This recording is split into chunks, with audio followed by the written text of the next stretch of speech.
Компании од информатичката и технолошката и од филмската индустрија во Лос Анџелес покажаа интерес за можностите за инвестирање во Република Македонија. Сметаат дека компаниите може да бидат задоволни од водењето бизнис во Македонија, а во наредните 3 месеци на детална анализа на условите за бизнис во земјава ќе дојдат представници од компанијата Алорика, која се занимава со аутсорсинг и консалтинг услуги. На бизнис форумот во Лос Анџелес премиерот Никола Груевски им порача на присутните дека владата е пријателски насочена кон бизнисот и развојот на можностите кои им стојат на располагање на приватните инвеститори, дека владата направи напредок и во борбата против корупцијата и незиното намалување, а е фокусирана кон вложувања и развој на образованието на сите фази, почнувајќи од основното, средното и високото образование. Извршниот директор на компанијата Алорика, Енди Ли, која вработува над 16.000 луѓе во светот, активно ги разгледува можностите за инвестирање и е во процес на планирање конкретна соработка. Тој изјави дека компанијата работи во многу држави во светот и она што имале можност да го слушнат од бизнис форумот е дека човек може да биде задоволен од водењето бизнис во Македонија.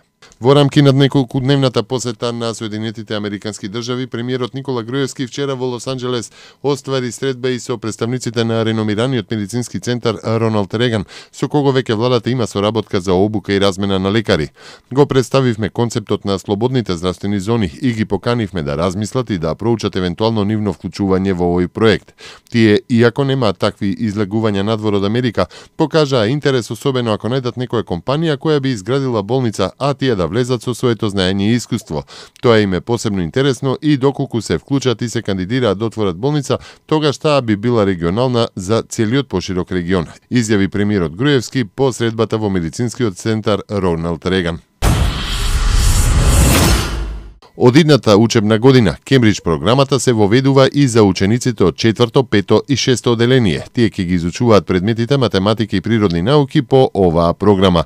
Со ова ќе се реализира втората фаза за воведување на Кембридж програмата во македонскиот образовен систем, откако на почетокот на оваа учебна година по оваа програма учат децата од 1-во до 3-то оделение.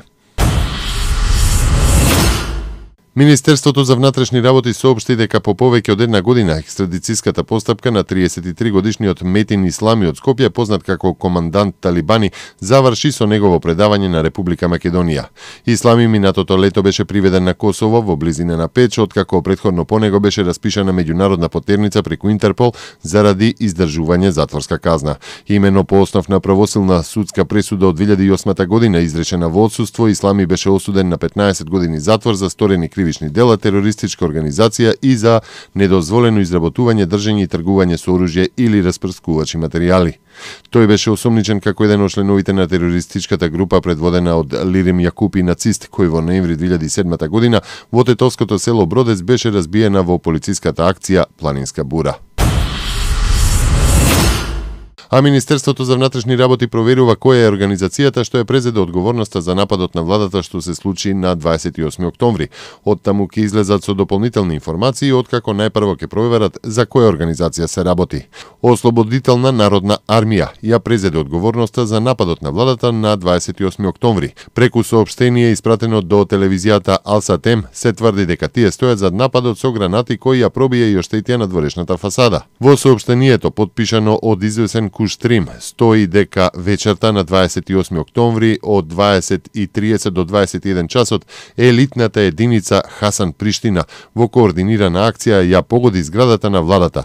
Времето на нападот е избрано за да се спасат човечки жртви. Се додава во соопштението каде што се вели дека организацијата не е задоволна како се спроведува Охридскиот рамковен договор. Бугарското народно собрание денеска го избра составот на владата предложена од лидерот на партијата Граѓани за европски развој на Бугарија, ГЕРБ, Бојко Борисов. За изборот на владата на Борисов за беа 144 пратеници, а 83 беа против. За избор на владата беа потребни најмалку 121 глас.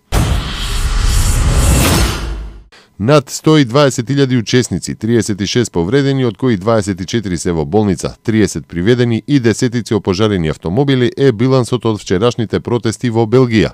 Трите главни синдикати ги организираа демонстрациите против намерите на федералната влада за ограничување на трошоците во јавната сфера, за зголемување на даноците и за зголемување на возраста за пензионирање. Премиерот Мишел, кој ја презеде должноста пред помалку од еден месец, изјави дека вратите за преговори со синдикатите се отворени, а виновниците за немирите во Брисел ќе бидат изведени пред суд. Следните големи протести се закажани за 15 декември.